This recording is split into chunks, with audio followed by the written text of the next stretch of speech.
네, 진보당 부대변인 김도연입니다. 오전 브리핑 시작하겠습니다. 총 2건입니다. 딥페이크 성범죄 처벌 강화, 올해 안에 결실을 보아야 합니다.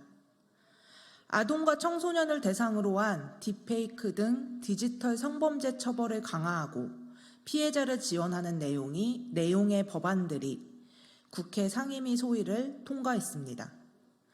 성착취물을 이용해 아동, 청소년을 협박하고 강요할 경우 기존 성폭력 처벌법에 따른 처벌보다 수위를 높였습니다.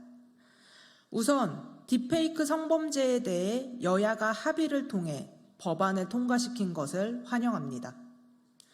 22대 국회가 들어서고 줄곧 대립만을 보여왔던 여야가 디지털 성착취 범죄만큼은 단죄하겠다는 의지로 보이기 때문입니다. 그러나 가야 할 길은 멀기만 합니다. 법사위를 거쳐 본회의까지 험난한 과정을 통과해야만 국민이 느낄 수 있는 법으로 완성되기 때문입니다. 그 지난한 과정을 보고 있어야 할 피해자들과 국민이 얼마나 애가 탈지 안다면 국회는 하루라도 빨리 본회의 통과를 위해 힘써야 할 것입니다. 그뿐만 아니라 처벌 강화를 아동과 청소년으로만 대상을 한정하지 않고 더욱 확대해야 합니다. 그리고 이를 묵인하고 방조한 이들도 처벌 대상이 되어야 합니다.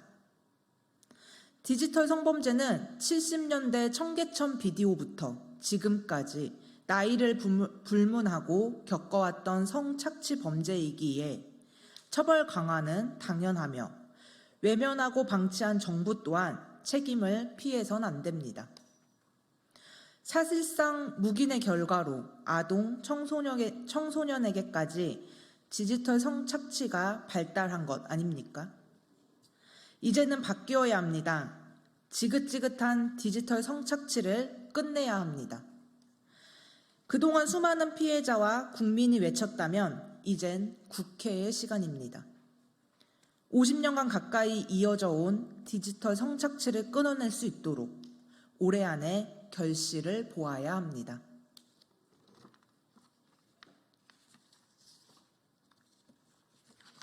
네, 2번째입니다.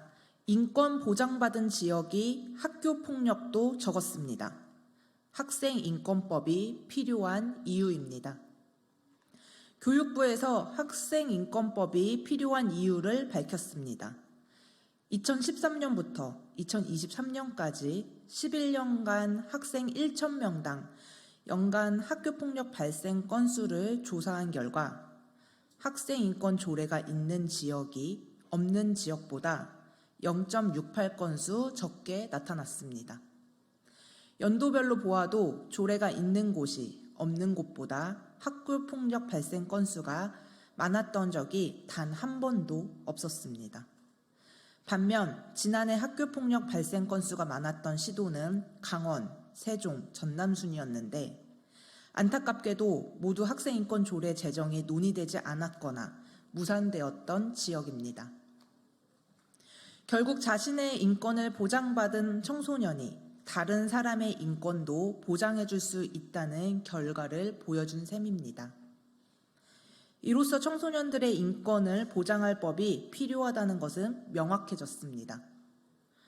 교권 추락의 원인은 학생인권 조례가 아니라며 1,500명에 가까운 교사가 주장한 교육 공동체 내 한 구성원의 인권을 지우는 방법으로 다른 구성원의 인권 역시 지킬 수 없다는 것 또한 의미 있는 목소리임을 확인하게 되었습니다. 모든 지역의 동등한 청소년 인권의 보장이 필요합니다. 이미 22대 국회에 학생 인권 보장을 위한 특별 법안, 학생 인권 보장에 관련한 법률안이 발의되어 있습니다. 하루라도 빠르게 논의되어 청소년들의 인권이 지역 차별 없이 보장되어야 합니다. 네, 이상입니다.